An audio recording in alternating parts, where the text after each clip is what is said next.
Ini kita akan membahas tentang, tentang hakikat dunia, ya, yang kita ambil tentu saja referensinya itu dari Al-Qur'an, ya. Bagaimana sebetulnya dunia itu? Apa sih dunia itu? Bagaimana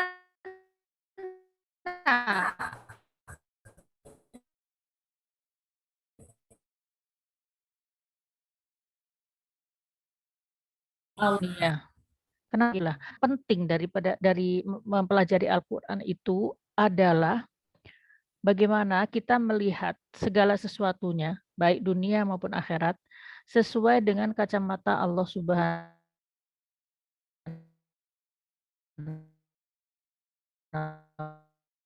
wa Ta'ala, yang sebenarnya dari alam semesta ini.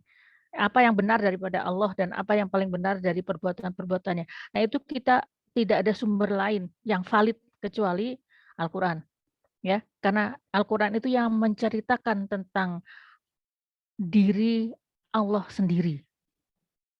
Nah, kan kita kalau kita pengen tahu mengenal seseorang, maka kita yang paling benar itu adalah dari kalau kita kenal sama dia, gitu. Kita bicara dengan dia, kita dengar kata-katanya, akhirnya kita paham, "Oh, orang ini seperti ini." Ya demikian juga dengan Allah. Yang paling bisa mendeskripsikan dirinya, perbuatannya, itu adalah yang bersangkutan. Yaitu kalau dalam hal ini alam semesta adalah Allah Subhanahu wa Ta'ala. Jadi kalau kita ngambil referensi lain itu nggak valid. Kalau referensinya dari pasti ada distorsi ya, pasti ada distorsi. Karena itulah kenapa ulama salafus soleh dan juga yang terdahulu itu mereka sangat sekali mementingkan tentang sangat mementingkan tentang menghafal Al-Qur'an sejak sejak kecil dan kemudian setelah dewasanya mereka mengkaji tentang Al-Qur'an, ya. Jadi insya Allah apa yang kita lakukan hari ini adalah sesuatu yang paling, yang bagus ya, yang hak, yang benar, karena kita memetik dari ayat-ayat Al-Qur'an itu sendiri dan kita mendapatkan kehormatan untuk bisa berbicara, eee kehormatan untuk bisa mengungkapkan atau belajar bersama tentang, Al-Qur'an dan ayat-ayatnya. Alhamdulillahirabbil alamin. Sebentar kita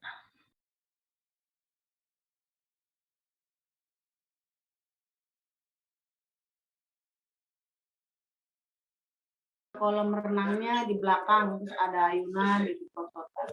Kalau baik, tumimu hari ini kita akan membahas ayat dari ayat 45, 46, dan 47 dan kita, pada ini adalah seperti bab baru ya, bab baru di dalam kisah tentang 2 orang, kisah kisah kedua dari surat Al-Kahfi, yaitu tentang harta, tentang 2 orang yang mempunyai harta, bersaudara atau dalam tafsir bersaudara dalam Al-Qur'an disebutnya, shohibuhu atau sahabat yang menemaninya.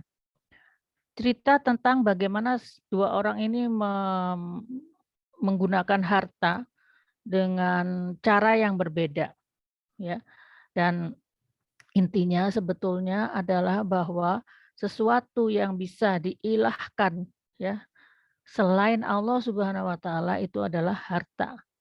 Ya, kalau yang pertama tadi tentang orang, yang cerita pertama kan di dalam surat Al-Kahfi kan tentang, eee, para pemuda yang keluar dari negaranya masuk ke dalam gua karena dia takut kepada rajanya yang ingin diilahkan.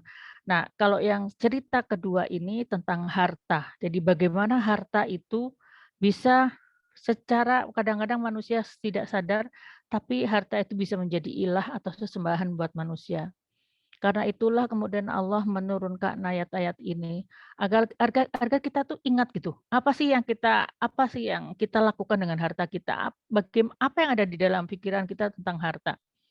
Dan tujuan daripada mengingatkan ini adalah kembali lagi adalah untuk menghapuskan zon-zon yang salah di dalam diri kita. Karena kita ini sebagai manusia seperti saya pernah jelaskan 2 minggu ini ya, tentang zon. Zon itu adalah, satu pemikiran atau mindset kadang-kadang sering tidak terkatakan ada di dalam buah pikiran kita dan tidak ada yang mengkoreksinya, kecuali kalau dia ada orang yang tahu gitu ya. Misalnya dia sedang diizinkan Allah mempunyai seorang guru yang bisa bertatap muka, dan maka saat itu bisa jadi akan, diungkapkan, akan terlihat zon itu sendiri. Tapi juga kan tidak semua orang punya kesempatan untuk berguru, 24 jam kepada seseorang yang lain. Jadi akhirnya, Allah ini memberikan kepada kita Al-Quran. Nah, tujuan daripada Al-Quran itu adalah menghapuskan zon-zon atau persangkaan-persangkaan kita.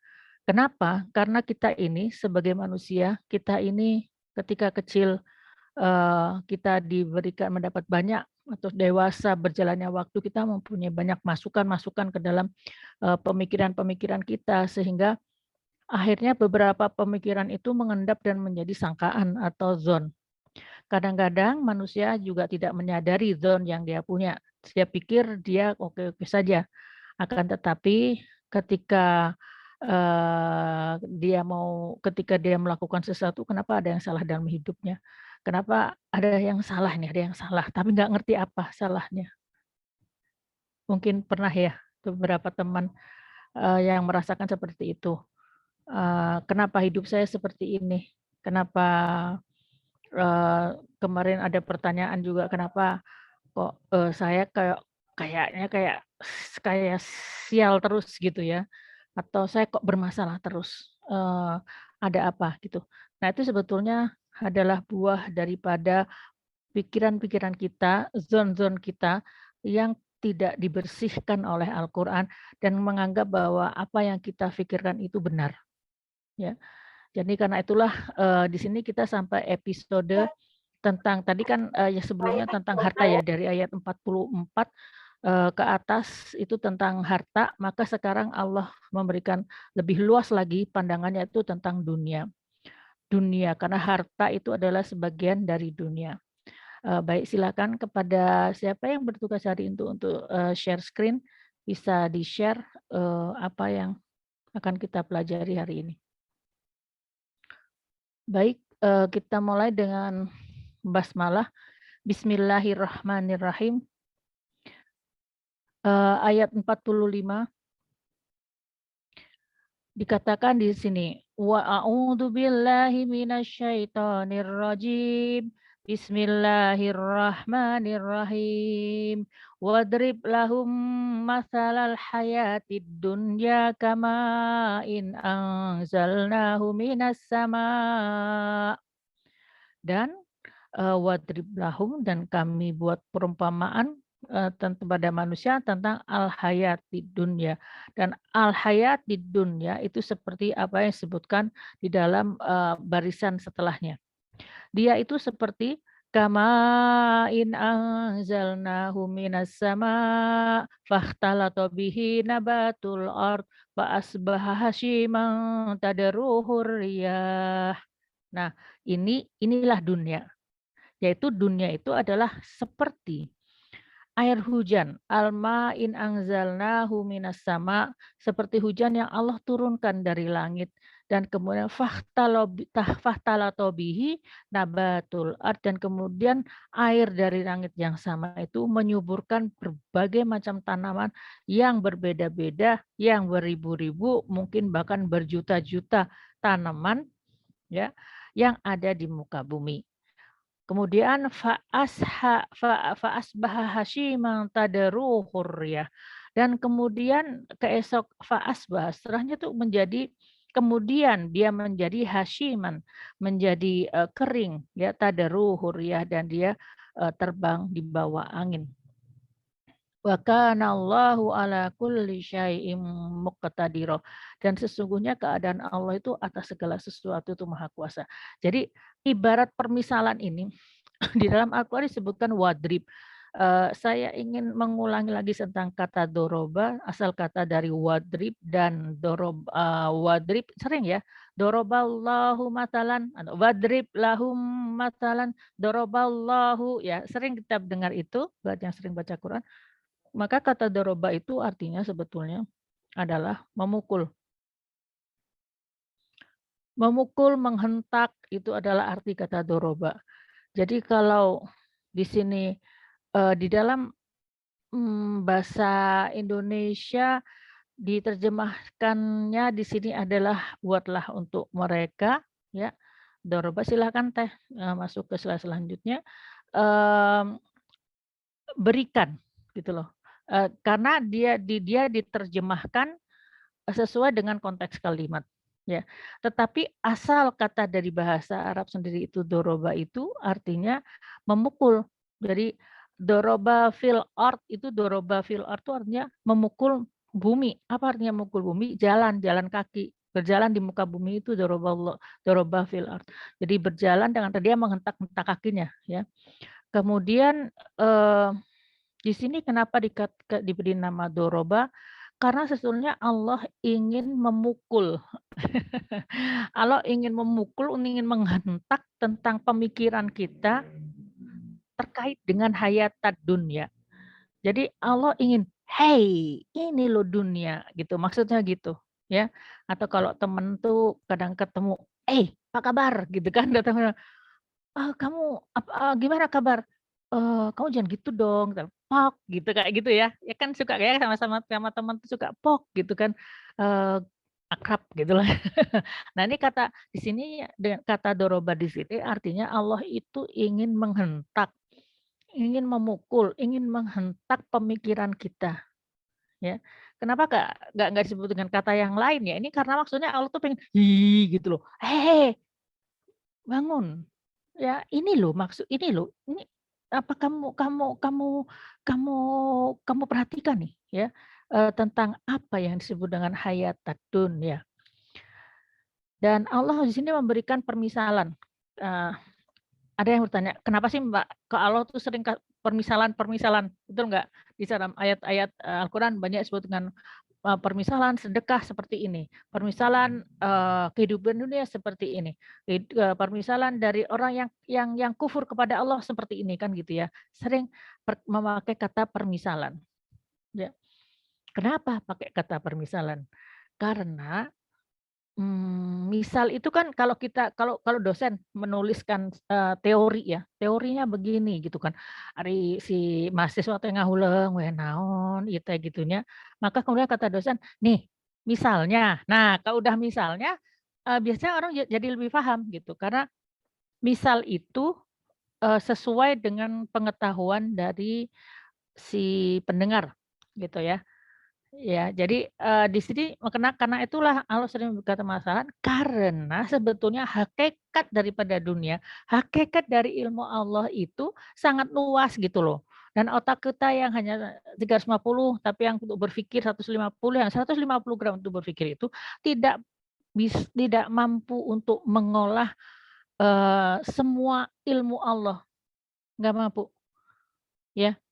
Seperti misalkan Lauhul Mahfudz, Al-Quran ada di Lauhul Mahfudz. Yang kita baca itu hanya kayak apa ya, bentuk sebagian daripada Al-Quran gitu loh. Karena Al-Quran itu sendiri sebetulnya adalah suatu sistem gitu. Dan di sini, kita itu, diberikan Al-Quran itu supaya kita paham gitu tentang Allah, tapi sebetulnya nggak paham semua.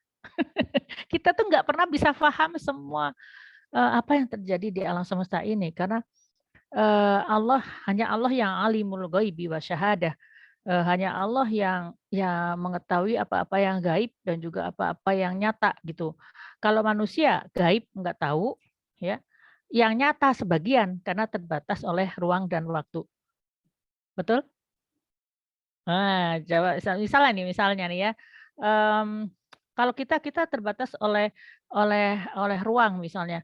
Saya tidak bisa, bertemu, di sini saya tidak bisa tahu apa yang sedang dilakukan oleh teman-teman yang sedang hadir di sini. Maksudnya mereka, memakai pakaian apa gitu ya. mereka ada di mana, alamatnya teman-teman ini alamatnya ada di mana, terus kemudian apakah ada yang sambil ngasuh anak, atau ada yang nah itu saya tidak pernah tidak tahu semuanya, atau ada yang sambil nyemil-nyemil misalnya, saya tidak mengetahuinya. Kenapa? Karena terbatas oleh ruang. Nah, kemudian ada lagi yang terbatas oleh waktu, bahwa kita tahu tentang hadis-hadis Rasulullah SAW, tentang para sahabat, tentang, mmm, kejayaan daripada umat Islam yang terdahulu, tentang apa namanya, misalnya, dinasti Utsmaniyah yang dulu sampai bisa menguasai 3 benua, mulai dari ke timur sampai mereka tuh mau menyerang mau masuk ke India, sampai bisa berdakwah untuk ke India. Kemudian ke sebelah barat tuh masuk ke Afrika dan Tunisia dan Afrika Utara. Kemudian masuk ke utara, mereka masuk ke, Eropa gitu. Itu tidak bisa tahu semuanya karena ada waktu ya. Bagaimana mereka berjuang, bagaimana seorang anak muda yang, berusia, 16 tahun bisa menguasai Konstantinopel, nggak masuk akal gitu. 16 tahun tuh kalau di sini baru masuk SMA ya, heeh. Nah, itu bagaimana kehidupan saat itu, kita tidak bisa tahu yang sebenarnya karena kita terbatas oleh ruang dan waktu, ya. Jadi, karena itulah kemudian kembali lagi Allah memberikan permisalan, karena kita itu tidak mampu untuk memahami semuanya. Jadi Allah kasih misal yang kita bisa tahu. Yang kita bisa tahu apa? Ini Allah mengibaratkan terkait dengan hujan, alma, gitu. Karena hujan diketahui oleh semua orang. Kalau kalau misalkan, permisalannya tuh, permisalan kehidupan dunia ini, misalnya seperti alam semesta, ya, yang begini dan begitu. Nah, kan nggak semua orang bisa memahami alam semesta sebegitu besarnya. Tetapi Allah memberikan permisalan yang kita bisa memahami, semua manusia bisa paham, semua orang kenal dengan air, dan semua orang kenal dengan hujan. Dan itu terpampang permisalan ini tentang air, hujan, dan kemudian tumbuh-tumbuhan, itu semuanya ada di depan mata kita setiap hari. Kita tidak maksudnya tumbuhnya tanaman itu kita tahu semua. Jadi permisalannya seperti apa? Permisalan daripada kehidupan di dunia itu adalah seperti, eee, air ya, air hujan yang kemudian turun ke bumi ya, dan kemudian dia itu kemudian nanti akan menumbuhkan tanaman-tanaman, yang tanaman-tanaman ini demikian mempesona ya, karena dengan tanaman manusia bisa makan, manusia bisa rihlah ya, pergi ke mana, pergi ke pegunungan, ngelihat ngelihat tumbuh-tumbuhan, ngelihat pemandangan gitu. Kemudian dari tanaman-tanaman itu hadirlah perdagangan, hadirlah kehidupan, hadirlah, eee, banyak dari tanaman itu ya menjadi bisnis, menjadi apa, kehidupan kita, akhirnya menjadi kehidupan kita. Dan banyak di antara manusia, kebanyakan manusia itu terpesona dengan, dunia ini, ya. Kalau kalau melihat, eee, kalau orang yang cinta dunia, kalau misalnya melihat sebuah pohon, ya, melihat sebuah taman yang bagus gitu, kalau dia kaya dia bilang, "Saya pengen beli itu tanahnya, saya pengen punya kebun yang seperti itu," gitu. Nah, tapi kalau yang ini yang pikirannya dunia. Tapi kalau misalnya orang yang beriman kepada Allah, ya ingat kepada Allah, dia melihat, "Masya Allah itu teh bagus banget ya, demikian Allah tuh maha besar." Sehingga tanaman-tanamannya bisa demikian, memberikan manfaat buat manusia, ya. Jadi ini ya, kita lihat dalam surat Yunus dikatakan juga bahwa perumpamaan kehidupan duniawi itu, ya, dan ini berulang kali ya di dalam Al-Quran terkait dengan permisalan kehidupan dunia itu, ini enggak hanya saya hanya juga satu ayat, tapi ada beberapa ayat lain yang memang menceritakan dengan permisalan kehidupan dunia itu ya seperti air hujan yang turun dari langit lalu menumbuhkan dengan subur tanaman-tanaman, Dan tanaman itu ada yang dimakan ternak, kemudian ada yang dimakan manusia, kemudian manusia ada yang berdagang dengan tanaman, ada yang manusia yang berdagang dengan ternak, ada yang bikin restoran, ada semuanya itu dimulai dengan air. Jadi kemudian setelah itu kita lanjutkan, setelah itu apa yang terjadi, Teh Ika?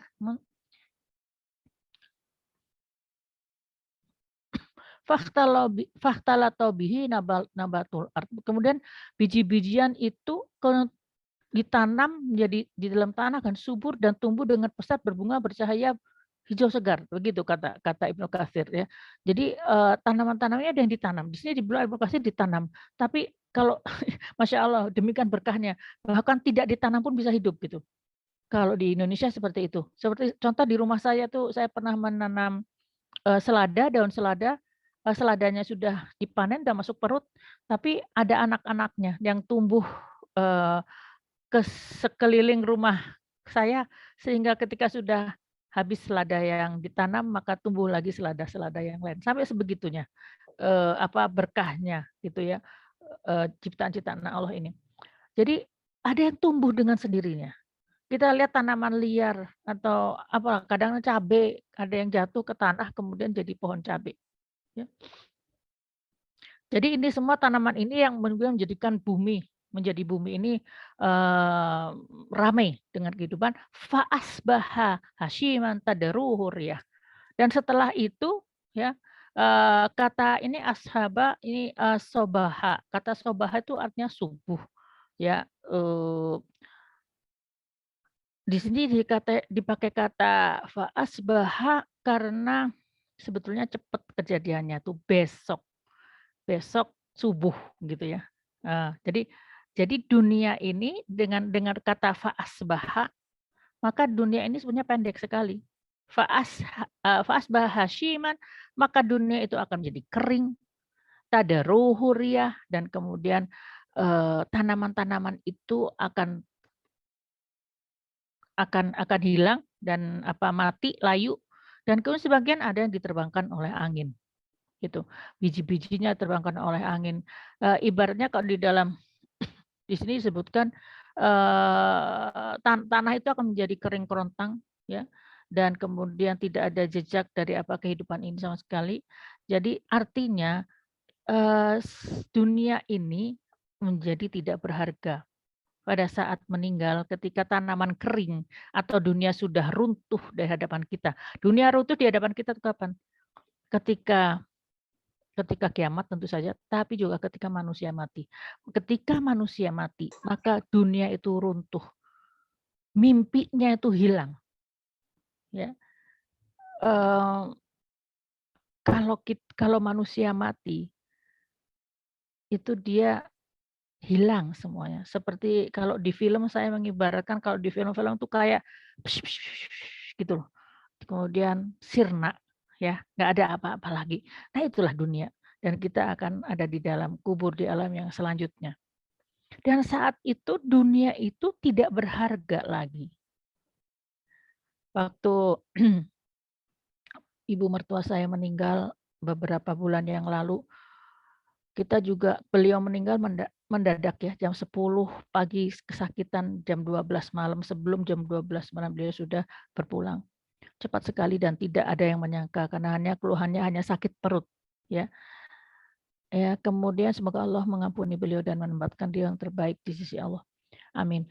Jadi, kemudian ketika selang beberapa hari beliau nggak ada, kita datang ke rumah beliau untuk beres-beres. Ada satu rasa ya yang berbeda. Artinya menurut ulama peringatan yang lebih hebat itu adalah mati. Bukan nasihat, 1000 nasihat belum tentu berharga, tapi mati, peringatan, zikir mati itu adalah sesuatu yang sangat berharga. Termenung gitu, sambil beres-beres rumah tuh. Masya Allah, beliau ini dulu sangat suka sama rumah ini, tinggal di rumah ini, nyaman di rumah ini, menanam bunga-bunga, dan beliau tuh membuat taman gitu ya, membuat taman yang baru saja selesai, kita bantuin, saya dengan suami membantu buatin taman, terus kemudian selesai, baru dibeli tanaman-tanaman, baru ditanam, kemudian beliau pergi. dan tanamannya tuh belum sampai menjadi tanaman yang subur ya, baru ditanam gitu. Kemudian kita berpikir, Masya Allah ya, ketika dipanggil oleh Allah, maka tidak ada kata pamit pun nggak ada untuk tanaman-tanaman kesayangannya, rumahnya, tidak ada. Begitu dipanggil langsung siap dan langsung berangkat. Masya Allah. Dan itulah yang terjadi dengan kita nanti. Ketika kita dipanggil oleh Allah Subhanahu wa taala, maka kita akan tinggalkan itu semua. Dan bisa kita bukan saja harta, anak juga ditinggalkan, anak keturunan. Dan beliau ini bahkan tidak pamit kepada suami saya yang nungguin waktu itu. Ya artinya, bahkan untuk pamit pun tidak gitu. Masya Allah ya. Sedemikian cepatnya berubah kehidupan itu. Dan saat itulah disebut dengan fa'asbah hasyiman tadarruhu riyah. Ketika semua yang ada di hadapan itu sirna, terbang, dan tidak menyisakan apapun. Itulah kehidupan dunia. Maka dengan mengetahui tentang hakikat dunia ini, kita bisa memperlakukan dunia sesuai dengan kadarnya. Sederhanalah dengan dunia, utamakan kehidupan akhirat. Itulah pesan yang ingin disampaikan dalam penggalan ayat ini. Silakan selanjutnya.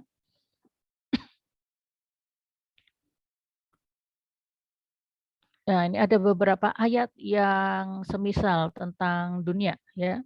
Seperti dalam surat Yunus ayat 24 dan perumpamaan kehidupan dunia itu hanyalah seperti air hujan. Sama ya, yang turun dari langit sama. Tumbuhlah dengan suburnya karena itu tanaman-tanaman di muka bumi. Di antaranya ada yang dimakan manusia dan binatang ternak. Hingga apabila bumi itu telah sempurna keindahannya dan memakai pula perhiasannya. Dan pemiliknya mengira bahwa mereka pasti bisa menguasainya. Maka datanglah tiba-tiba azab kami di waktu malam atau siang. Lalu kami jadikan tanaman-tanaman itu laksana tanaman-tanaman yang disabit seakan-akan belum pernah tumbuh kemarin. Jadi seperti panen, seperti sudah dipanen, padahal sebetulnya inilah kematian. Jadi inilah kematian. Jadi dunia itu indah, berkembang, kemudian menyenangkan hati ya. Nah, pada saatnya nanti sirna itu. Dan demikianlah kami menjelaskan tanda-tanda kekuasaan kami kepada orang yang mau berpikir. Ya, dalam sebuah hadis riwayat Muslim ini ada hadis yang buat saya menarik sekali gitu ya. Kalau yang tadi ayat Al-Quran tadi menceritakan tentang real dunia ini seperti ini gitu. Kalau di dalam hadis ini disebutkan tentang hari kiamat nanti itu seperti apa. Jadi hadis ini menunjukkan perbandingan antara dunia dengan akhirat tuh rasanya kayak apa. Ya. Nah, di sini dari hadis Muslim disebutkan bahwa Nabi SAW pernah bersabda, didatangkanlah di hari kiamat itu orang-orang yang paling menikmati dunia, orang-orang yang mendapatkan dunia, dan mereka dari kalangan penduduk neraka. Jadi mereka itu yang sudah disempurnakan ya balasan dunianya di dunia, dan mereka sudah merasakan kenikmatan dunia ketika di dunia, tapi mereka tidak bersyukur pada Allah dan masuk neraka. Lalu dia ini dicelupkan di dalam neraka dengan satu celupan. Celup, ya, kalau celup aja sebentar aja. Setelah itu ditanya, "Hai anak Adam, apakah kamu melihat kebaikan sedikit saja? Apakah kamu merasakan kenikmatan yang enak aja gitu, sedikit enak aja dari celupan ke dalam neraka? Dan juga ingat nggak dengan kehidupan yang lalu itu?"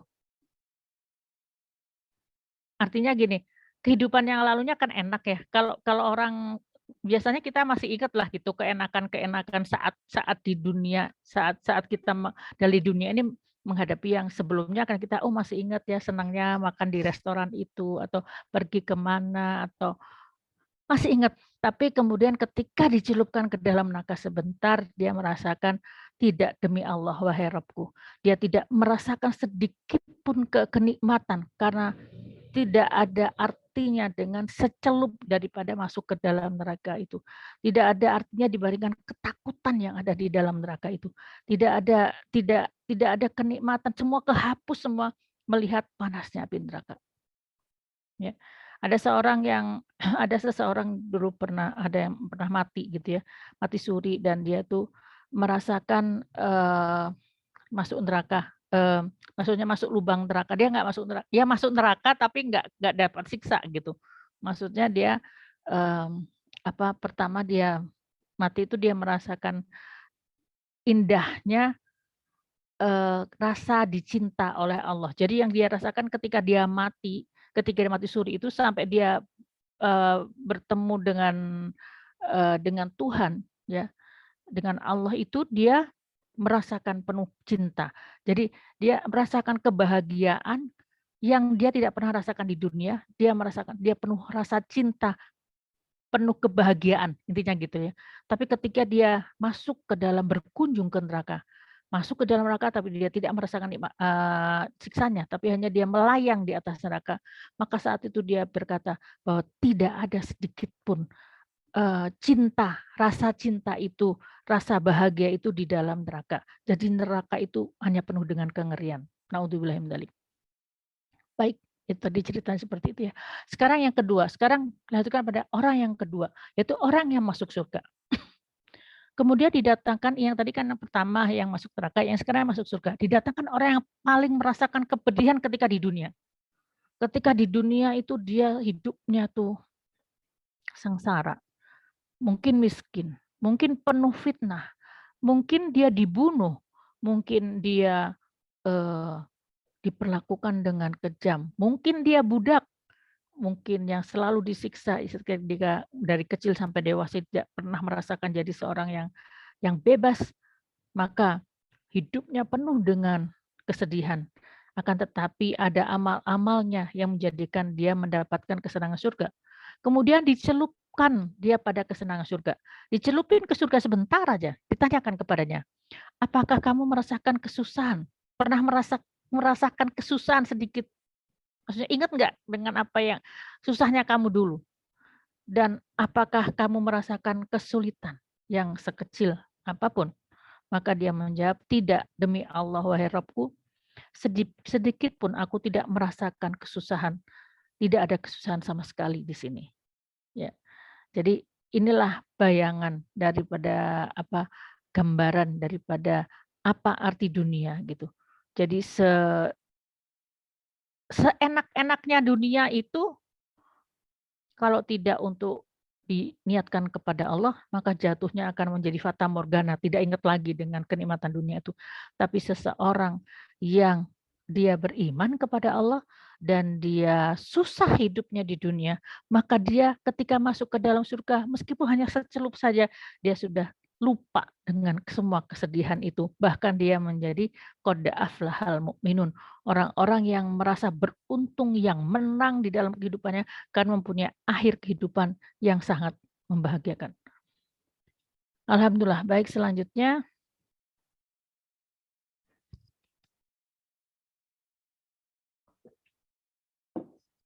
penggalan kata yang terakhir, wa kana Allahu ala kulli syai'in muqtadira.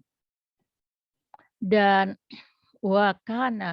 dan kana keadaan daripada Allah itu ala kulli atas segala sesuatu itu muqtadira. Dia adalah al-muqtadir ya. Kalau di Asmaul Husna itu ada al-muqtadir ya. Jadi diterjemahkannya adalah berkuasa ya. Tapi asal katanya ini adalah qadara. Oke. Asal katanya adalah qadara. Qadara itu mempunyai arti, memang dia mempunyai arti maha kuasa. Dia mempunyai arti maha kuasa, tapi ada kata qadara. Qadara itu artinya sesuai dengan kadarnya. Jadi Allah itu maha kuasa atas segala sesuatu dan dia kekuasaannya itu salah satunya adalah memiliki atau meng-create, menciptakan sistem takdir yang mengatur hubungan sebab akibat ya dari perbuatan manusia sendiri. Jadi sistem takdir itu adalah sistem sebab akibat. Sistem Takdir adalah untuk memastikan bahwa Allah tidak pernah zalim kepada hamba-hambanya karena Allah itu tabarokalladzi biyadihil mulku, segala ciptaannya, kejadiannya itu semuanya adalah tabarok. Jadi penuh dengan berkah, penuh dengan kebaikan. Dan sistem takdir manusia dengan sistem takdir manusia menentukan sendiri apa yang dilakukan dan juga akibat-akibat dari perbuatannya. Dalam surat Yunus dikatakan innallaha la yadlimun nasa syai'a. Sesungguhnya Allah itu tidak pernah menzolimi manusia sedikit pun syai'an. Walakinnan nasa anfusahum yadlimun. Tapi yang terjadi sebetulnya adalah manusia itu yang menzolimi dirinya sendiri. Kalau seseorang itu tidak berbuat zolim, maka kehidupannya akan baik. Baik di dunia maupun di akhirat, ya. Tapi manusia ini yang suka zalim pada dirinya sendiri. Banyak orang yang apa namanya, menganggap bahwa Allah itu zalim kepada manusia dengan menciptakan setan, menciptakan neraka. Tapi ayat ini, apa namanya, ayat ini adalah yang memutuskan itu semua bahwa Allah tidak pernah zalim. Dan apa namanya, kita sebagai orang yang beriman kita berbaik sangka, ya. Kita berbaik sangka bahwa Allah tidak pernah zalim karena memang ada ayatnya, ada nasnya gitu. Akan tetapi kadang-kadang ketika ditanya oleh seseorang, bagaimana Allah tidak zalim kalau begini begini begini, kadang-kadang kita susah menjawabnya. Nah, di sini kita belajar sebetulnya dari ayat-ayat Al-Qur'an dan belajarnya tuh nggak bisa ya, 1 jam akhirnya ngerti semua, itu nggak bisa. Jadi harus telaten melihat ayat-ayat Al-Qur'an dan disitulah kita tahu bahwa manusia itu Allah tidak pernah zalim kepada hamba-hambanya karena semua takdir Allah itu adalah baik. Maaf maaf, sistem takdirnya itu baik. Contoh misalnya gini, air. Apakah air itu baik? Ya, air baik, tabarakallah. Air itu diciptakan Allah dengan penuh keberkahan dan dengan satu air yang sama bisa menumbuhkan berbagai macam tanaman. Jadi nggak perlu pakai pupuk, nggak perlu pakai apa juga tanaman tuh tumbuh bermacam-macam, tumbuh semuanya gitu dengan air hujan itu, ya. Akan tetapi iya, tapi air itu bikin masalah juga, Mbak. Air itu bisa bikin, apa namanya, banjir gitu misalnya gitu. Sekarang coba kita lihat yang bikin banjir itu Allah atau manusia? Kan yang bikin banjir itu manusia.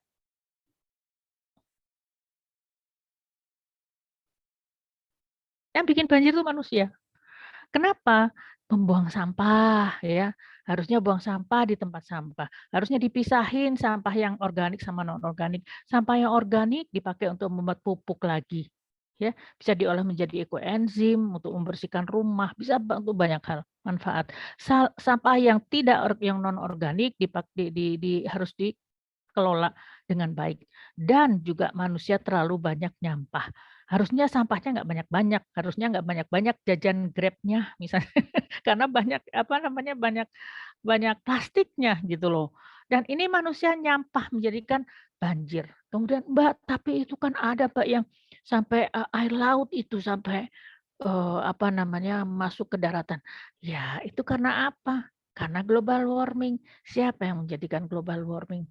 Kalau yang dari saya tahu, karena saya juga ikut di dalam organisasi kemanusiaan, yang disebut dengan yang global warming itu adalah satu-satunya disaster yang disebabkan murni oleh manusia. Kebayang nggak? Sampai berkata begitu. Kalau gempa bumi itu pembahasannya agak agak agak agak iman ya, agak goib gitu. Karena di zaman Rasulullah SAW tidak pernah ada gempa bumi. Tidak ada bumi yang berguncang di zaman Rasul. Ya, karena kalau kalau mau berguncang dipuk-puk tuh buminya, kemudian semuanya, sholat, semuanya baik dan nggak ada masalah. Jadi masih sesuatu yang agak gaib buat beberapa orang. Tapi buat yang beriman tuh tidak gaib ya. Nah, ini itu kalau gempa, tapi kalau yang namanya global warming itu adalah satu-satunya disaster katanya yang murni 100% karena efek dari, kezaliman manusia. Itu yang kan ngomong orang barat ya, bukan bukan bukan bukan orang Islam gitu. Jadi, oh ya manusia memang yang salah, yang zalim pada diri sendiri itu memang manusia, gitu, ya. Ini, kemarin saya juga kalau di zaman Rasul dan juga di zaman, Utsmaniyah, itu manusia tuh bercakap dengan alam, manusia bercakap dengan alam. Kemarin saya pernah melihat sebuah episode tentang Barbarossa, yaitu salah seorang Panglima Navy Angkatan Laut dari Sultan Sulaiman Al-Qanuni. Jadi, salah satu, zaman cemerlang dengan, apa namanya, dengan pemimpin yang sangat soleh yaitu Sultan Sulaiman. Nah, itu Barbarossa ini salah satu ya, apa namanya, perdana menteri apa ya, panglima angkatan lautnya itu. Ketika dia Suatu ketika dia sering menang, suatu ketika para, apa namanya, perang salib itu, orang-orang Eropa tuh karena takut kepada Ottoman mereka bersatu ya, dan mereka mereka bersatu untuk mengalahkan Barbarossa di laut dan kemudian mereka datang dengan, apa tuh, gabungan gitu loh ya, dari Hungaria, dari Spanyol, dari Perancis, dari mana mereka datang semua bergabung, kemudian dipimpin juga arahan dari Paus, kemudian mereka itu menyerang Barbarossa. Dan Barbarossa itu, ternyata bahwa, jumlah tentaranya hanya sepertiga ya daripada tentara-tentara mereka tuh 55.000, sedangkan dari gabungan, perang salib itu, 150-an, jadi 3 kali lipat. Tapi mereka ingat di ada Al-Quran bahwa bahwa banyak kejadian di mana satu golongan yang kecil, fi'atun qalilan, dia mengalahkan fi'atun, katsirun. Jadi golongan yang lebih besar gitu, kalau meminta pertolongan kepada Allah. Dan kemudian dia membuat setelah berpikir bahwa, oh salah satu cara supaya bisa mengalahkan lawan itu adalah dengan, eee dengan menghentikan angin.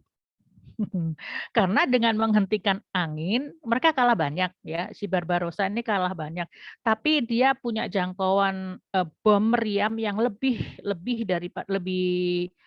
lebih jauh daripada meriamnya, lawan. Maka apa yang dilakukan, dia strateginya adalah angin berhenti, sehingga kapal itu, mereka akan menjaga jarak sesuai dengan jangkauan dari, bom mereka, apa, meriam mereka. Jadi misalkan misalkan meriamnya itu, 500 meter ya, meriam lawan cuma 400, maka mereka menjaga jarak 500 sehingga mereka bisa ngebom, tapi, pihak lawan nggak bisa menjangkau mereka.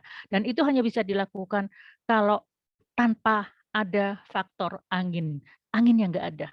Maka apa yang dilakukan oleh Barbarossa, dia mengumpulkan semuanya, semua dari, bala tentaranya yang 55.000 itu, kemudian, mereka diminta untuk berdoa dan menuliskan doanya pada secari kertas. Mereka boleh pakai wasilah apapun, tapi dalam doanya itu adalah meminta, "Ya Allah, meminta agar angin diberhentikan." Dan kemudian mereka tulis itu, ya doanya itu dialirkan, dibuang ke laut, dan maka laut itu penuh dengan tulisan-tulisan itu yang berisi doa itu. Dan dengan izin Allah, angin berhenti. Masya Allah. Makanya kenapa mereka tuh bisa menang, kenapa kaum muslimin bisa menang, karena mereka itu bergantung kepada Allah. Kalau zaman sekarang manusia bergantung, umat muslim bergantung pada dirinya sendiri, maka nggak akan susah untuk menang, wong memang jumlahnya lebih sedikit, peralatannya lebih sedikit, angkatan-angkatannya juga lebih lemah daripada, kaum kafirun. Maka bagaimana bisa menang kalau tidak menyatakan Allah yang maha hebat. Ya, ini jadi di sinilah yang, apa namanya, sedikit daripada cerita tentang Barbarossa. Maaf ya jadi cerita Barbarossa tapi asik nih. Oke, selanjutnya kita bahas lagi tentang terkait dengan takdir. Nah, saya ingin memberikan sketsa, mungkin teman-teman sudah ada yang pernah mengikuti ketika ada, apa namanya, kajian tentang sistem takdir ya. Tapi saya ingin mengingatkan, me-refresh lagi apakah itu sistem takdir. Sistem takdir itu kalau misalkan ada kejadian, ya kita lihat nih, yang ada kejadian A, kejadian B, kejadian C, kejadian E, kejadian D, E, ya banyak lagi, banyak kejadian, ya. Maka di dalam setiap kejadian itu ada yang kuning, ada yang tanda panah kuning. Tanda panah kuning artinya ini adalah, usaha manusia. Contoh, kejadian A. Kejadian A adalah seseorang menerima uang ya Rp3.000.000 gitu ya. Menerima uang Rp3.000.000, maka ya, maka kuningnya apa usaha manusia? Ya, dia bekerja, dia menjadi karyawan dari perusahaan, maka dia dapat gaji 3 juta per bulan misalnya kayak gitu. Atau dia mendapatkan satu proyek dan dia bekerja siang malam menyelesaikan proyeknya, proposal segala macam. Ya karena dia ada berusaha, maka itu ada usaha, ya. Kemudian yang merah ini adalah, hukum sebab akibat, ya. Hukum sebab akibat. Misalnya kejadian B. Kejadian B itu kenapa, kejadian B itu, saya kenyang, mhm. Kenapa kenyang? Ternyata si kejadian A ini jadi yang tadi dia dapat uang tadi dia ngetraktir, naktir si yang teman-temannya, maka teman-temannya menjadi kenyang. Nah ini ada hukum sebab akibat. Hukum sebab akibat itu ada yang satu arah, ada yang dua arah, ya. Nah kemudian, nanti kemudian ada kejadian C misalnya. Kejadian C itu apa? Kejadian C, si si teman-temannya ini bersyukur kemudian mereka sedekah. Karena sedekah kejadian C-nya mereka mendapatkan kembali hasil sedekahan mereka. Mereka mendapatkan, dari Allah, janji Allah bahwa mereka dikembalikan sedekahnya dengan jumlah yang lebih banyak, keberkahan hidup, kesehatan dan sebagainya. Maka adalah kejadian C, gitu ya, dan seterusnya. Dan ini tuh apa namanya, ini semuanya terjadi gaib ya, kita nggak bisa lihat. Nah, kemudian di sini ada yang biru itu namanya doa, ya, ada yang namanya doa. Nah, doa ini adalah yang bisa doa ini yang bisa meng-cancel sesuatu, yang bisa meng-cancel hukum sebab akibat. Makanya dalam sebuah hadis mengatakan, sesungguhnya doa itu bisa merubah takdir, ya, ada hadis seperti itu. Jadi, iya memang doa bisa merubah takdir, ya. Nah, kemudian Mbak ini di sini di mana Allah gitu, di mana Allah? Allah yang bikin sistem.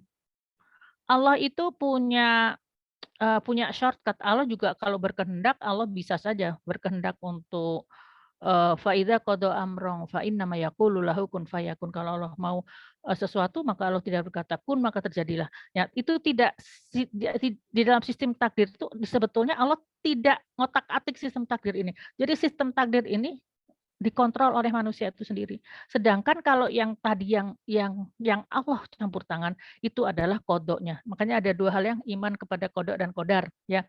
Yang qadar ini yang sistem takdir begini dan yang kemudian yang qada itu adalah, hak prerogatif Allah untuk mau intervensi atau mau menginginkan sesuatu yang di luar dari hukum takdir itu Allah bisa saja. Akan tetapi karena ini adalah Allah ingin bahwa manusia itu, Allah tidak campur tangan ya di dalam menghukum. Kalau Allah menghukum seseorang misalnya memberikan ujian atau apapun kepada manusia itu, ya karena sebetulnya karena hukum takdirnya ini yang berjalan gitu loh, ya. Jadi misalkan, nggak jaga prokes, ketularan, nah ini berarti sistem takdirnya gitu, karena memang cara berkembang biaknya si virus seperti yang alam inginkan gitu loh. Jadi dari sistem takdir ini sebetulnya manusia tuh menentukan dirinya sendiri dalam tanda petik. Kalau dia buat baik dia dapat output baik, kalau dia dapat berbuat buruk maka dia dapat output buruk gitu, ya. Tentu saja dalam hal ini Allah bisa intervensi, tapi Allah tidak, Allah justru membuat sistem takdir ini agar keadilan nanti di yaumul akhir itu, tidak ada protes gitu. Jadi kalau manusia protes, "Kenapa saya masuk neraka, dia masuk surga?" Nih catatannya, ini kejadiannya, "Kenapa kamu gini? Ini karena perbuatan kamu sendiri." Jadi akhirnya manusia tidak bisa berkata apa-apa lagi. Gitu, oke selanjutnya. Nah ini coba sebentar, ini ada Al-Quran dan Sunnah. Al-Quran dan Sunnah Nabi itu adalah pemberitahuan kepada manusia tentang ketetapan sistem takdirnya. Jadi ada bocoran-bocoran gitu, bocoran dalam Al-Quran dan Sunnah. Tergantung manusia mau melihat bocoran itu atau tidak.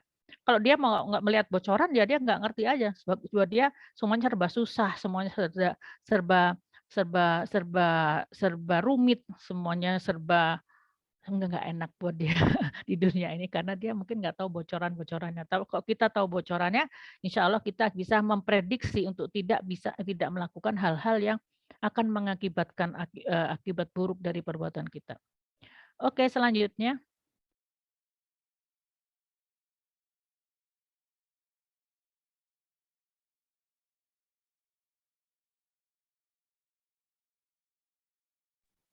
Baik, di sini saya ingin sekedar memberikan gambaran ya, nggak persis sama, tapi gambaran sistem takdir dan smartphone.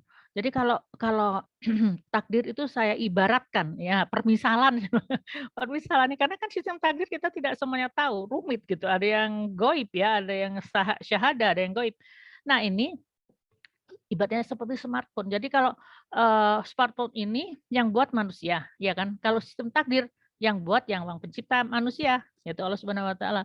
Kalau di sini ada operating system, ya, operating system-nya untuk bisa berjalan, maka operating system itu ada di Lauhul Mahfuz, yang bagaimana alam semesta ini bisa berjalan, gitu, sesuai dengan kehendak Allah, dengan sistem yang ada. Kemudian aplikasi-aplikasi, mau WhatsApp, mau Facebook, mau apa, itu adalah apa, tadi yang sistem takdir yang terkait dengan misalkan sedekah, ketaatan, tilawah misalnya, misalkan gini, "Wa may yattaqillaha yaj'al lahu makhraja wa yarzuqhu min haitsu la yahtasib." Barang siapa bertakwa kepada Allah, tidak ingin melakukan dosa, menahan diri dari berdosa, maka yaj'al lahu makhraja, Allah kasih jalan. Wa yarzuqhu min haitsu la yahtasib. Maka Allah kemudian ngasih rezeki dari jalan yang dia tidak sangka-sangka. Apa sebabnya? Sebabnya adalah bertakwa. Akibat dari bertakwa itu diberikan jalan dan diberikan jalan keluar dan diberikan rezeki dari arah yang tidak sangka-sangka. Kalau kita tahu sistem takdir seperti ini, ayat seperti ini, maka apa yang kita lakukan? Kalau kita balik gitu, kita pengen akibat yang bagus. Kalau kita mau akibat yang bagus, maka buatlah sebab yang bagus. Kalau kita mau terbebas dari masalah-masalah yang rumit, maka hendaklah kita bertakwa kepada Allah. Jadi tugas kita adalah bertanya pada diri sendiri, saya itu ada yang salah nggak ya? Saya bikin dosa nggak ya? Kata-kata hati saya ada yang salah nggak ya? Don saya ada yang salah nggak ya? Lisan saya ada yang salah nggak ya? Apakah lisan saya berbuat dosa? Apakah hati saya berbuat dosa? Maka itu kalau seseorang menjaga diri dari takwa, maka dia akan mendapatkan akhir yang baik. Nah, masalahnya kadang-kadang nggak ngerti kalau apa yang dia pikirkan itu salah, apa yang dia bicarakan itu salah. Nah, itu bagaimana kita tahu?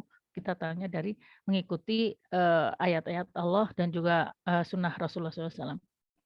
Baik, sekarang inputannya. Inputan tuh maksudnya yang ngetik tuh loh, tik tik tik tik tik, masukin apa, chatting, apa itu. Nah, itu inputan. Nah, inputan itu adalah usaha manusia.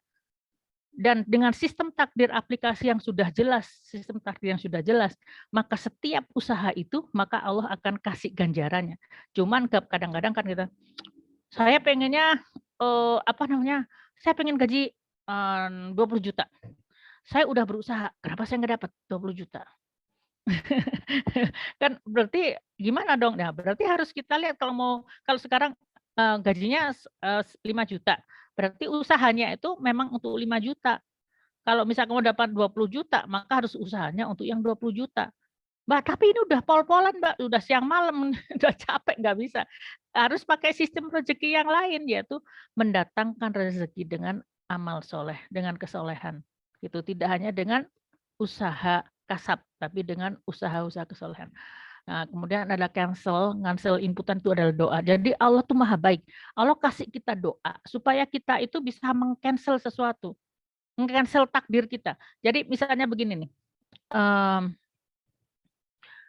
karena kita berpikiran yang buruk atau berkata yang salah, maka bisa jadi kita akan dapat dari sistem takdir itu kita dapat teguran dari Allah, cobaan dari Allah, ya.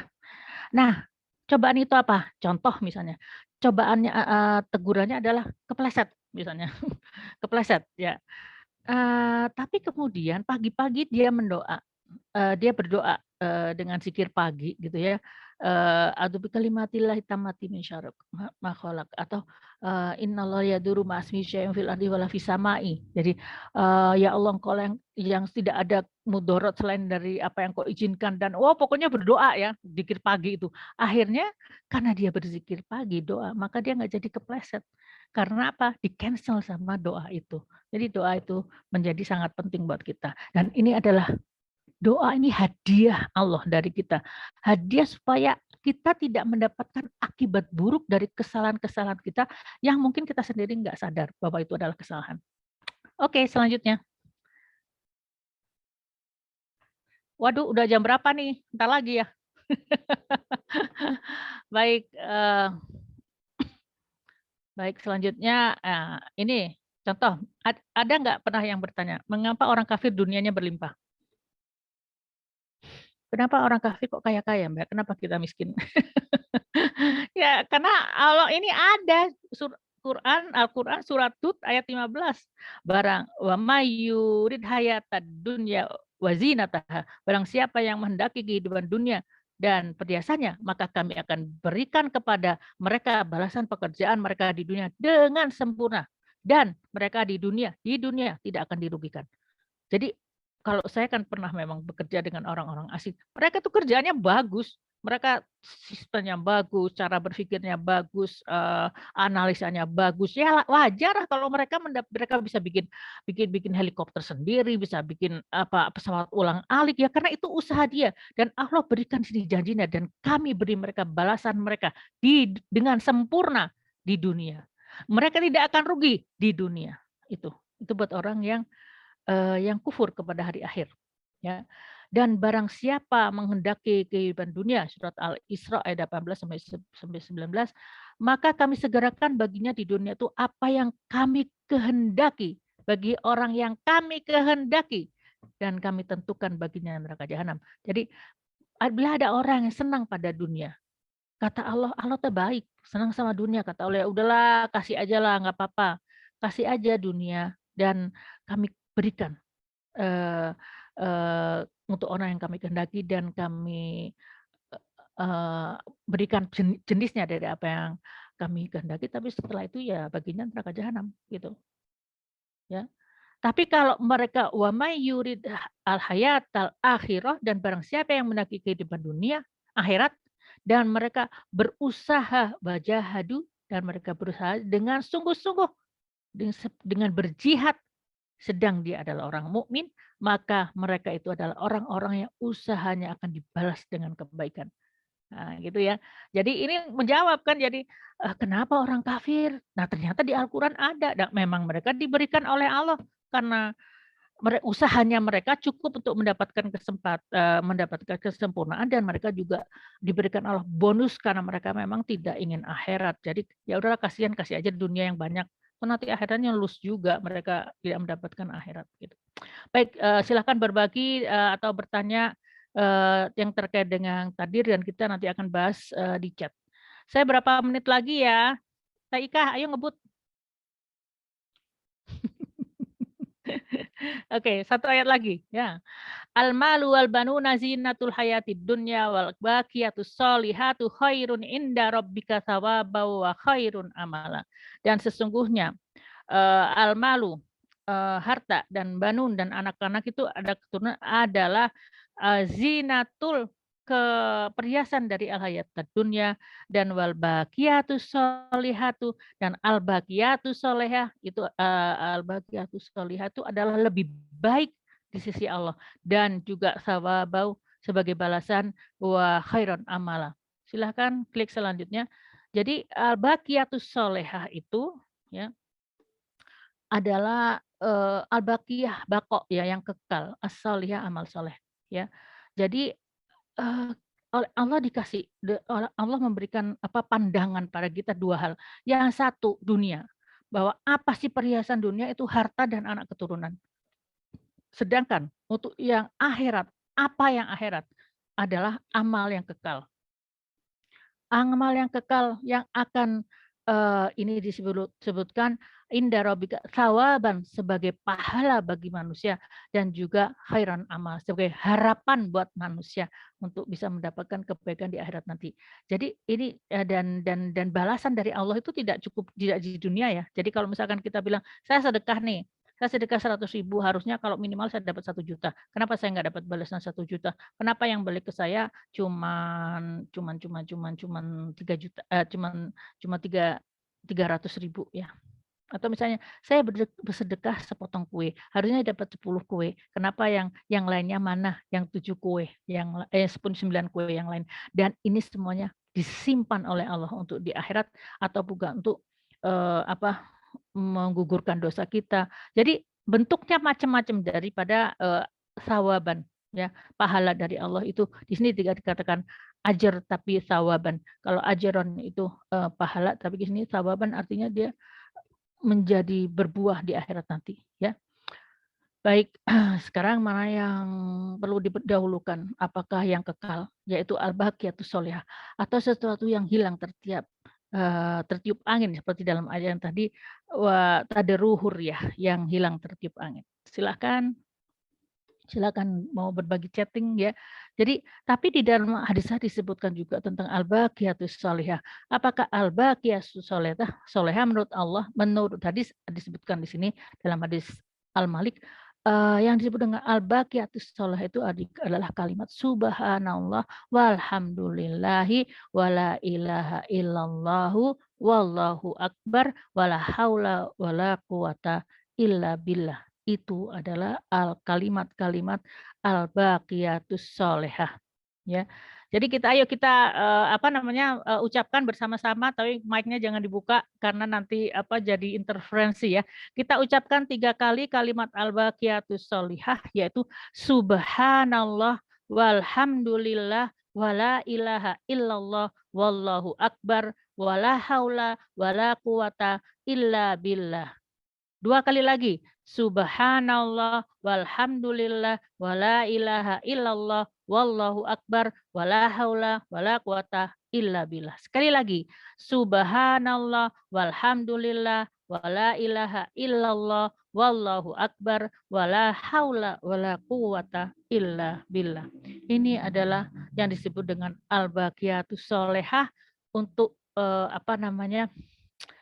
versi amalan lisan gitu ya. Pada intinya nanti ini hubungannya dengan amal soleh juga. Selanjutnya silahkan Teh Ika, silakan yang mau bertanya, masuk ke dalam chat ya. Ini di sini disebutkan tentang bagaimana kita menabung untuk memperbanyak tanaman surga. Ketika aku dinaikkan ke langit kata sabda Rasulullah SAW dan di langit aku melihat Ibrahim alaihissalam ketika Mi'raj ya. Maka Nabi Ibrahim bertanya, "Wahai Jibril, siapakah orang yang bersamamu?" Maka Jibril menjawab, "Ini adalah Muhammad." Maka Ibrahim menyambut kedatanganku dengan sambutan yang gembira lagi hangat. Kemudian Nabi Ibrahim berkata, "Perintahkanlah kepada umatmu agar mereka memperbanyak tanaman surga karena sesungguhnya surga itu tanahnya wangi dan buminya luas sekali." Maka apakah tanaman surga itu? Maka inilah kalimat untuk memperbanyak tanaman surga, yaitu di sini sebutkan la haula wala quwata illa billah. Ya. Ya, ini juga dalam hadis riwayat Ahmad disebutkan bahwa kita di akhir zaman diminta untuk banyak membaca al-baqiyatus sholihah. Sesungguhnya Rasulullah SAW keluar dari rumah menemui para sahabat saat kami berada di masjid setelah sholat Isya. Maka beliau menengadahkan tangannya ke arah langit lalu menundukkannya.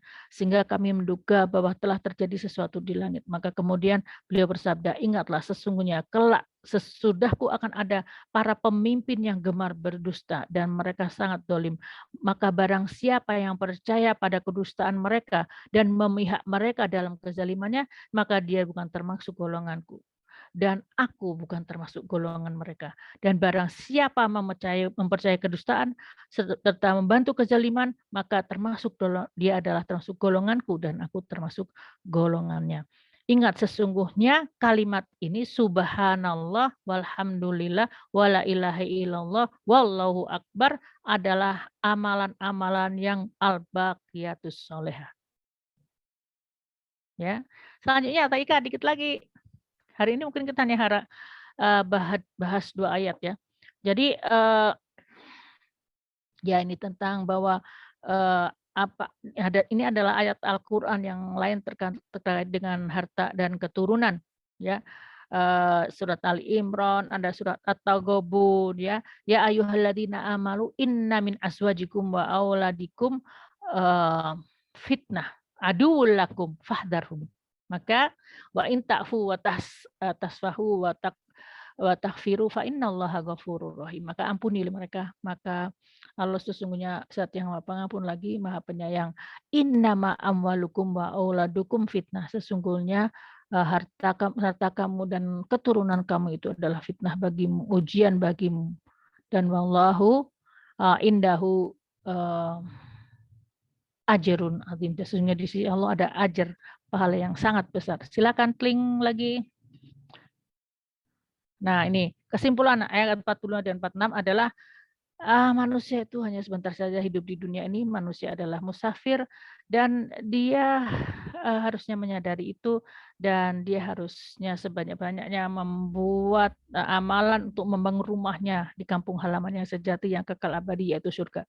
Dan cukup di dunia itu dijadikan sebagaikan amal soleh, ladang amal menanam amal soleh supaya bisa dipanen di akhirat nanti. Kembalilah kepada Allah.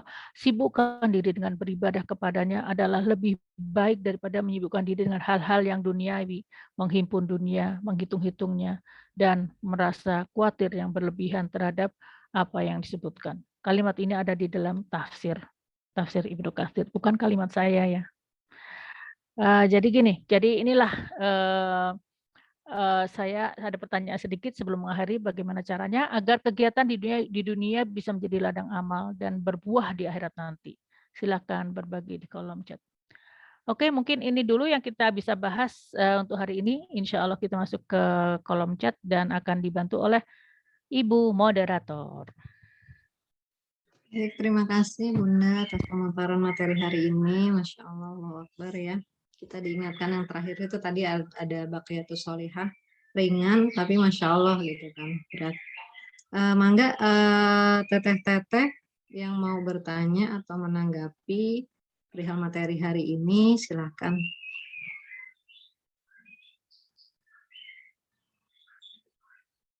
Silakan Teh Desti dibacakan.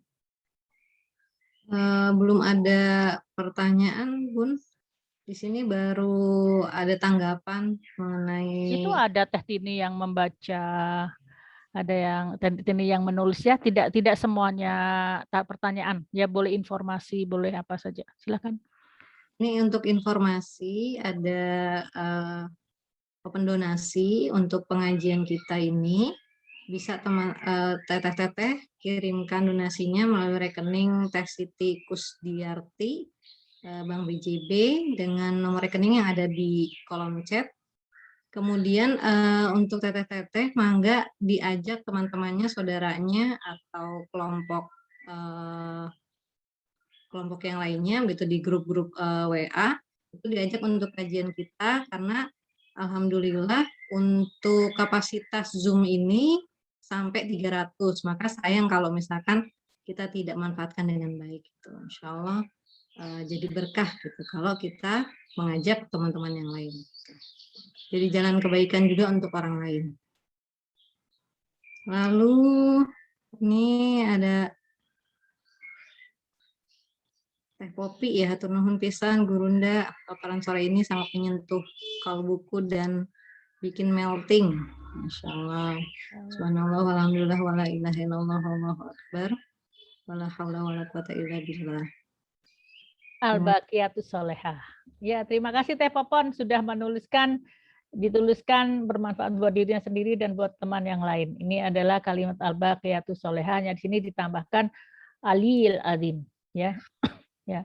Nah, kalau dalam hadis sebutnya subhanallah walhamdulillahi wala ilaha illallah wala haula wala quwata walau akbarnya ini belum ada Teh Popon. Oh, iya. Cuman maksudnya nggak apa-apa, ini juga nggak bagus gitu ya. Cuman maksudnya kalau ngingetin aja kalau kita mau yang al-baqiyatus sholihah berarti ada Allahu akbarnya dan nggak pakai aliyil azim. Ada 4 kalimat ya Bun ya. Subhanallah. Ulang coba. Subhanallah, Walhamdulillah. alhamdulillah, wala ilaha illallah, wallahu akbar. Oh, wala haula. Nah, Jadi 5 ada ya. berapa ya? 5. 5 kalimat. Iya. Ada 5 kalimat, Masya Allah. Alhamdulillah. Oh, Oke. kelewat. Teh Wina, bacakan saja, bacakan. Ini Ibu moderator masih Teh. pertama gemper ya. Masih kaku ya. Iya, Teh Teh Winnie Wina. juga, Teh Winnie ya betul. Teh Teh Wina. Winnie menanggapi mana tadi diawali dengan Bismillah dan diakhiri dengan Alhamdulillah. Itu mungkin yang tanggapan terakhir itu ya Bun ya. Ya. Yang terakhir. Kemudian dari Teh Novi untuk mengatasi permasalahan perasaan khawatir yang berlebihan, terutama di saat kondisi saat ini, selain ikhlas dan pasrah, apa ya Bun? Iya, alhamdulillah. Mbak Novi, alhamdulillah senang sekali ya. Mbak Novi ini, aduh temen SMA. Hehe, asik ya. Iya, bagaimana untuk mengatasi perasaan khawatir yang berlebihan? Ya, kadang-kadang bisa out of control ya. Bisa maksudnya kita nggak pengen punya perasaan khawatir, tapi kenapa khawatir itu datang aja, suka gitu ya, manusiawi ya. Kalau amal soleh ya, ini hubungannya dengan hati kan. Perasaan khawatir berarti hubungannya dengan hati. Ya, jadi obatnya adalah yang masuk ke hati. Obatnya yang masuk ke hati karena yang jadi masalah adalah perasaan hati. Oke, obatnya itu banyak ya, kayaknya banyak. Cuman kalau saya mau berbagi, saya berbagi dua obat ya. Bisa jadi ada yang lain, cuman ya saya berbagi yang 2 aja dulu karena memang kerasa buat saya gitu ya. Jadi yang pertama itu adalah membaca Al-Qur'an. Yang kedua itu adalah sedekah. Ya. Bisa jadi kadang-kadang saya 1 yang saya lakukan, kadang-kadang 2, kadang-kadang 1. Ya, saya apa aja lah dilakukan ya gitu, intinya gitu. Tapi jadi gini, mungkin saya bisa berbagi ya, karena sebetulnya, hati itu adalah tempat bertatahnya zat Allah. Masya Allah loh, zat Allah gitu. Bukan zat Allah, kalau kita nih, zat kita apa? Zat kita adalah tubuh ini plus dengan jiwa. Itu zat kita. Nanti kalau zat Allah itu ya walau alam, tapi dalam hadis dikatakan bahwa, tidak hati itu adalah satu-satunya yang bisa menampung zat Allah. Jadi gunung pun ketika zat Allah itu hadir, maka gunung itu menjadi hancur. Seperti ketika Nabi Musa ya, di Gunung Tursinah, itu ketika Nabi Musa, ingin mengetahui, tentang zat Allah, maka Allah bilang, "Lihat aja Gunung Tursinah, kalau gunungnya aku akan muncul dan kalau gunung itu masih tetap berdiri di situ, maka kamu akan melihat aku." Dan ternyata gunungnya meletus. Dan ini ceritanya dalam Al-Qur'an ya, ada di dalam surat Al-Baqarah ada, tapi ada juga di beberapa surat yang lain juga. Jadi gunung itu kemudian hancur dan Nabi Musa alaihissalam pingsan, ya, dan kemudian setelah itu dia bertobat. Artinya dia jadi adalah nabi aja bisa minta yang salah ya. Iya, betul nggak? Nabi aja bisa salah mintanya gitu loh. Ya kata Allah, Allah mah baik aja, kalau misalkan Allah jahat mah udah digituin aja ya gitu. Ini Allah baik, nggak apa-apa lihat aja, lihat di gunung tuh, kalau gunungnya masih tegak kamu bisa lihat aku, kata gitu. Ya ternyata gunungnya hancur dan Nabi Musa pingsan. Kemudian jadi gini ya, jadi hati itu tempat bersemayamnya Allah. Kalau, zat Allah. Jadi kalau hati ini bagaimana bisa menjadi zat bersemayamnya Allah, maka ketika hati itu bening, bersih. Jadi kita harus sering-sering bersihin hati, bersih hati kita, ya. Dan salah satu untuk membersihkan hati itu ada yang paling jos, itu adalah Al-Qur'an, ya, Al-Qur'an gitu. Jadi kalau ada gundah gulana, ada resah, bisa karena kita tuh nggak ngerti, kita tuh sendiri nggak ngerti ya kadang, kenapa sih saya kok bete, kenapa sih saya kok uring-uringan gitu ya, atau kenapa saya kok jadi resah, kenapa saya nah itu kadang-kadang ada yang kita sadar, ada yang kita nggak sadar kenapa gitu. Tapi intinya satu sebetulnya ada yang salah dengan hati kita dan ada yang kotor di dalam hati kita, zon-zon yang salah, ya, dan itu semuanya bisa disembuhkan dengan Al-Quran. Ya, Bunda coba bikin eksperimen lah diri sendiri tentang Al-Quran gitu. Kalau Bunda sih pernah ngerasain, ya berapa kali ngerasain gitu. Kalau misalkan ada masalah nih, masalah ini tuh nggak bisa diselesaikan dengan kata-kata. Ada ya, masalahnya nggak bisa diselesaikan dengan kata-kata, betul? Nah, kemudian bagaimana menyelesaikannya? Hati gelisah, nih resah, mungkin ada marah, ada kesal, baca aja Quran, baca Quran. Setiap orang mungkin kadarnya beda ya. Kalau saya setengah jam udah ngerasa enak, 1 jam itu jos, 1 jam 45 menit kan 1 juz ya. 1 juz tuh udah enak banget gitu. Nanti tiba-tiba hati kita tuh udah plong-plong aja gitu. Masalahnya masih ada, tapi hati kita udah enak gitu, ya. Itu artinya hati kita sedang dibersihkan oleh Al-Quran. Nah, terus kemudian kadang-kadang juga yang terjadi bukan hanya hatinya ringan, tapi kemudian kita bisa senyum lagi, kita nggak resah lagi. Terus kemudian tiba-tiba masalah itu selesai tanpa kita campur tangan. Mantap nggak itu? Mantap itu. Tanpa kita harus berkata-kata, tanpa kita bikin rekayasa, karena tanpa bikin muslihat gitu loh. Tapi kemudian masalahnya itu selesai kalau kita dengan Allah Subhanahu wa taala. Itu. Nah, terus kemudian ada juga yang terkait dengan sedekah. Ya, sedekah itu saya pernah gitu ya. Hati saya itu waktu itu saya baru pulang dari Perancis, saya waktu itu kalau nggak salah, dapat ini cuma baru sedikit nih, uang gajinya kecil karena baru masih karyawan baru gitu. Harus bayar kontrakan segala macam, terus pas hari terakhir itu, jadi hari H-1 sebelum gajian tuh, itu nggak enak banget itu rasanya hati saya itu. Ini apa sih, hatinya kok kayak gini, apa sih gitu. Mungkin ya kotor hati karena merasa, aduh nggak punya uang nih gitu kan, masalah nih gitu. Padahal sebetulnya nggak ada uang juga nggak masalah kalau misalnya memang Allah sudah bersama kita ya nggak ada uang juga nggak masalah, nanti datang-datang sendiri uangnya kan gitu. Nah itu H-1, saya resah gelisah nggak tahu kenapa. Akhirnya, saya waktu itu saya naik bukan ojek sih, naik bemo, apa sih, angkot, naik angkot, kemudian saya waktu itu punya uang tinggal berapa ya, 700 perak kalau nggak salah gitu. Kemudian saya zaman itu ya, saya beli sukro harganya 500 sebungkus. Tapi waktu itu udah lumayan sukronya 500 itu udah lumayan lah gitu. Tahun kapan itu, tahun 90 sekian. Akhirnya saya bawa, terus saya niat saya mau sedekah ke teman-teman kantor saya. Itu saya ingin sedekah karena hati saya resah gitu. Saya sedekah, Masya Allah. Belum sedekah, masih dibawa sukronya itu baru jalan kaki, udah hati teh udah plong, udah enak. Ya coba eksperimen dengan diri sendiri, bisa jadi itu akan nanti menambah keyakinan kita. Jadi perhatikan apa yang efek daripada sedekah dan Al-Quran. Kemudian ada satu masa di dalam kehidupan saya, itu saya resah dengan pensiun, dengan masa pensiun. Jadi kalau pensiun gimana ya gitu kan. Terus, padahal waktu itu rasanya, kadang-kadang ada yang bocor aja, ada teras bocor aja saya harus nunggu gitu untuk manggil tukang gitu kan.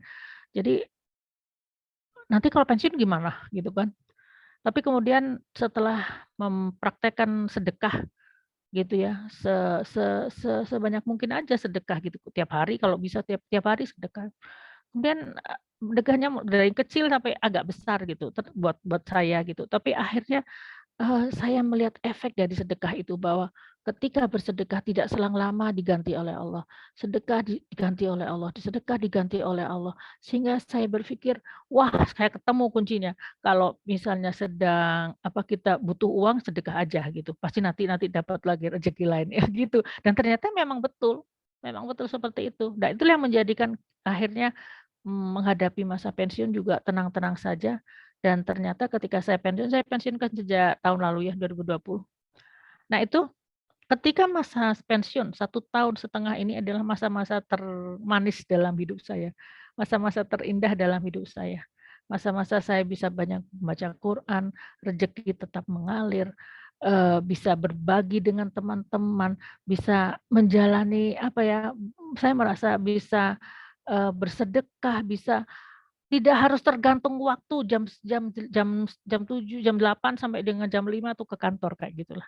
Jadi, oh ternyata pensiun tuh nikmat sekali dan ternyata inilah ya menurut saya inilah apa namanya, don kita yang dibangun, dibersih-bersihkan ini dan itulah yang menjadikan hati kita tenang. Ingat sebetulnya masalah hati gelisah itu tergantung bagaimana hati menanggapi kondisi. Contoh ya, kondisi pandemi ya.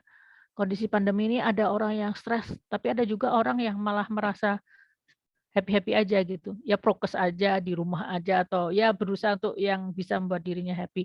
Dan beda ternyata gitu. Ya, jadi, bagaimana masalah itu dengan kita, me melakukan amal-amal tadi yang saya bilang, apakah membaca Quran atau juga bersedekah, bisa jadi ya saat selesai membaca atau selesai sedekah itu, masalah itu belum selesai, tapi hati kita udah tenang gitu, hati kita udah tenang dan kemudian setelah bersabar sedikit, maka masalah itu akan, apa namanya, terselesaikan dengan sendirinya, bahkan bisa jadi tanpa ada hal yang tidak bisa kita pegang dan itu bisa jadi tanpa kita pegang pun masalah itu selesai. Itulah berkahnya membaca Al-Quran. Begitu, Mbak Novi kalau mau berdiskusi silakan dibuka itunya. Nah ini dia coba Makasih Mbak di Ani.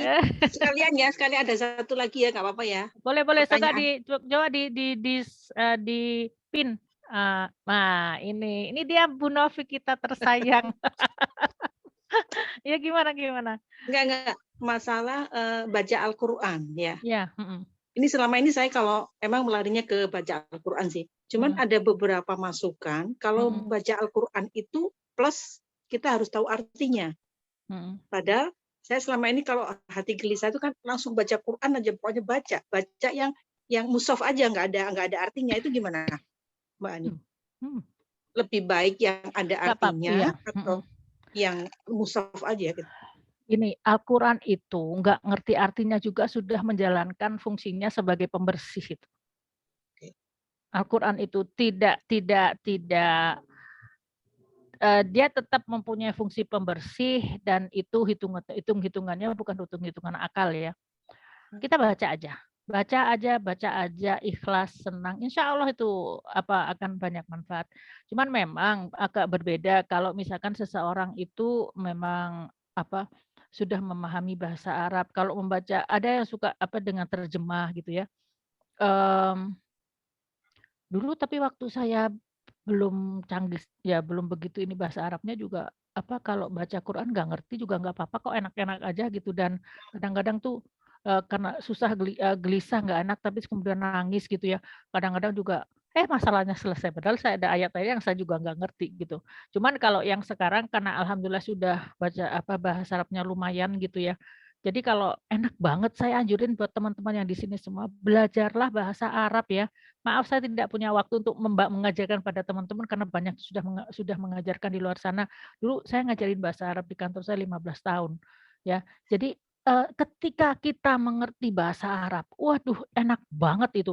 Karena Allah berfirman, langsung paham, oh maksudnya begitu, langsung paham gitu. Dan kadang-kadang itu tidak perlu harus semuanya ngerti. Kadang-kadang kita baca misalnya satu halaman yang ngerti, innallaha ma'as-sabirin, cuma satu kalimat gitu yang ngertinya. Tapi itu cuma tuh bisa bikin kita nangis tuh. Kita jadi, aduh Allah bersama orang sabar, ya Allah saya ingin jadi bersama Allah, jadi saya mau sabar aja. Nangis hanya ada satu kalimat, gitu loh. Jadi, sebetulnya nggak ada hitungan-hitungan ya, nggak ada hitungan-hitungan tentang efektivitas segala macam itu bisa jadi tidak seperti ukuran matematika gitu loh, ya. Jadi ya just do it, lakuin aja, kita akan ngerasa enak aja gitu. Kalau dua-duanya sama-sama sedekah, wah itu lebih enak lagi tuh. lebih enak lagi dengan sedekah. Tapi tetaplah ini ya, istiqomah dalam Al-Quran. Oh ya, mungkin dari teman-teman juga ada teman-teman yang tahu, saya ingin berikan informasi bahwa grup kita MKC ini juga mempunyai fasilitas, salah satunya Tama, jadi khatam bersama. Jadi kita ada grup gitu. Sekarang tuh sudah terbentuk ada 4 grup. Grup ini nanti kita menghatam bersama-sama 3 hari atau 4 hari dilakukan bersama-sama, dibagi-bagi, misalkan juz 1 Teh Novi, juz 2 Teh Yati, juz 3, nah kayak gitu-gitu hatam bersama dan dengan sistem yang sangat fleksibel. Siapa yang bisa melakukan hadir, kalau kemudian sedang berhalangan sakit atau apa nggak hadir, nggak ada pemaksaan dan sebagainya.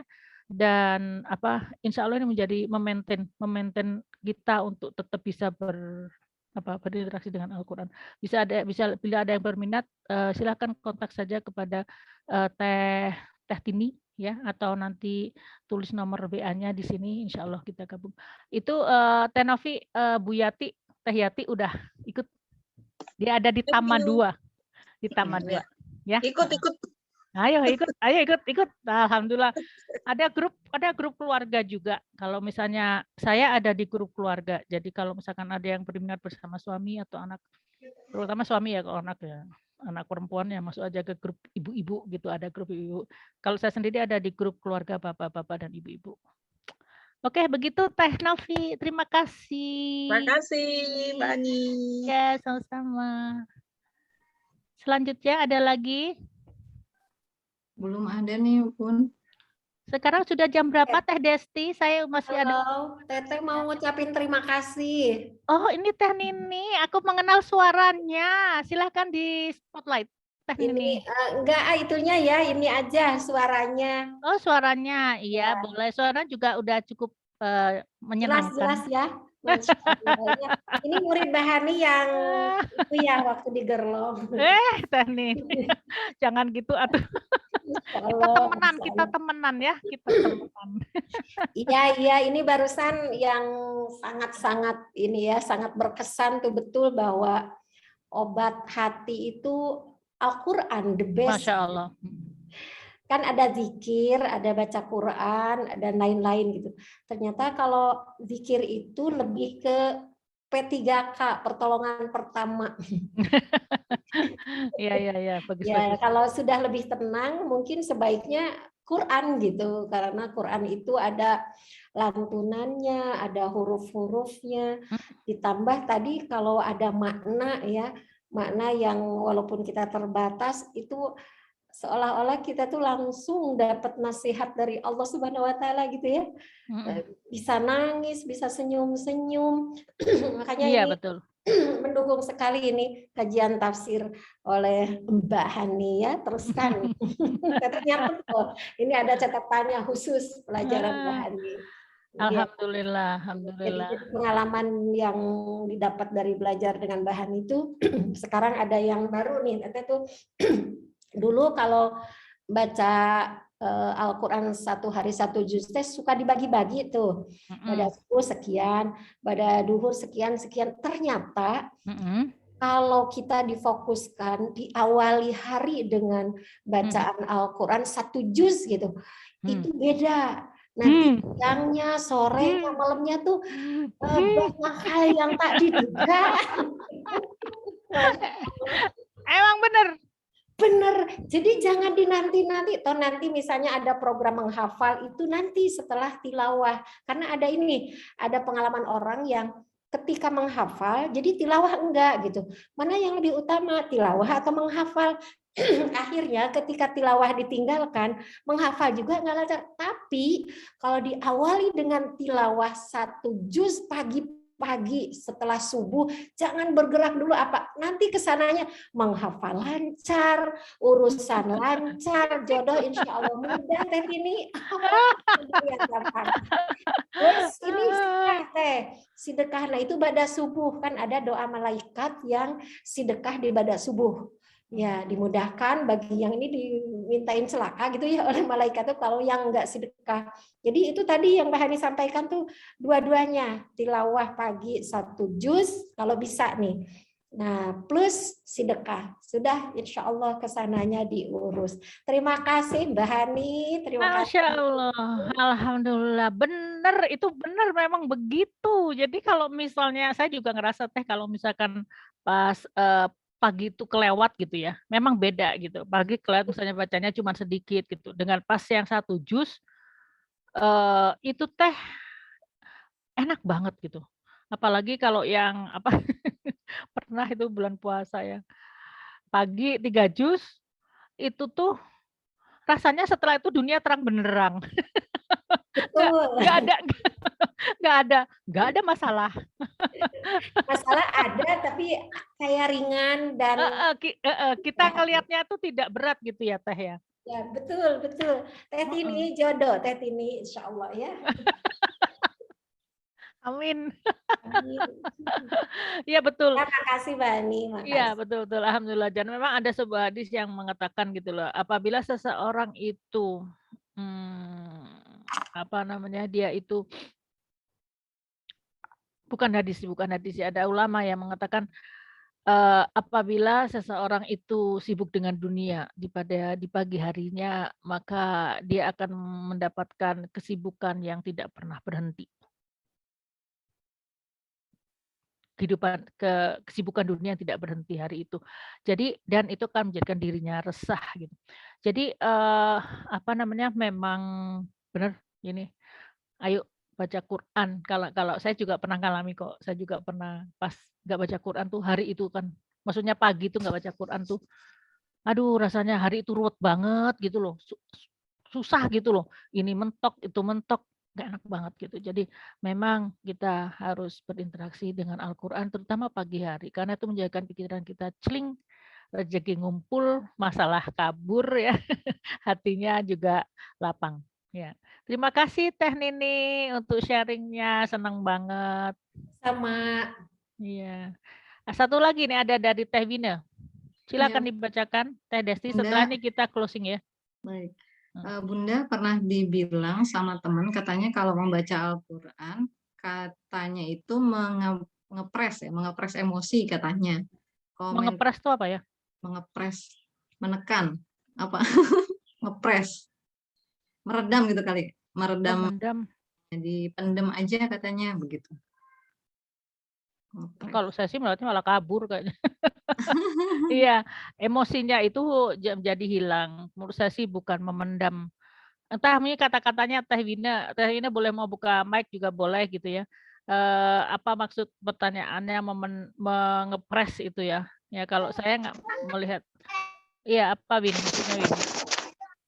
Assalamualaikum Bunda. Waalaikumsalam Wina. Bunda enggak waktu itu pernah dapat komentar kan waktu itu tuh kalau misalnya ya aku kalau misalnya galau ya aku baca Quran misalnya itu kan, terus kata temen aku iya sometimes itu kayak gitu, cuman itu tuh kayak lebih kayak memendam gitu emosinya tuh sebenarnya kesel atau segala macamnya tuh dipendam gitu, nggak Enggak. dikeluarin katanya gitu. Bukan memendam. Itu Bukan. tapi jadi Al-Quran itu melapangkan dada gitu ya. Jadi apa namanya, dan itu akan kabur yang lain itu, yang apa perasaan mangkel. Itu Al-Quran bisa dipakai juga buat ini Wina, buat kita pakai wasilah ya. Misalnya gini. Ya Allah, saya suka keselan nih gitu sama orang itu. Maka kemudian baca Quran wasilahnya, ya Allah, aku ingin Engkau cabut rasa kesal ini dari dia, lapangkan dadaku, insya Allah jadi seperti itu. Jadi kayak hilang gitu. Ya Allah, saya kok pemarah. Saya ingin ya Allah dengan bacaan Quran ini sifat marah saya supaya dihilangkan. Jadi ya, jadi doa itu magic loh. Doa itu ajaib. Jadi kita bisa minta apa aja sama Allah ya. Jadi diniatin dulu ya Bunda ya sebelum. Enggak diniatin juga. Enggak diniatin juga bisa kabur. Cuman kalau kita niatkan itu kalau kita niatkan itu jatuhnya tuh kita bisa punya data gitu loh. Oh, saya minta ini. Setelah itu sama Allah dikabul. Oh iya, Allah ternyata mengabulkan saya. Kita minta ini, kemudian kita niatkan gitu. Oh iya, Allah mengabulkan. Akhirnya jatuhnya itu akan menambah keyakinan kita gitu. Ternyata dengan berapa kali saya berdoa berapa kali saya melakukan eksperimen dengan Al-Quran ini ternyata it works gitu. Jadi akhirnya semangat untuk bisa membaca Quran untuk menyelesaikan masalah-masalah kita. Oke, begitu. Insya Allah. Terima kasih Bunda. Jazakillah khair. Waalaikumsalam. Ya, silakan. Demikian pertemuan kita hari ini. Insya Allah minggu depan kita akan bertemu kembali. Dan saya kembalikan kepada moderator untuk menutup acara ini.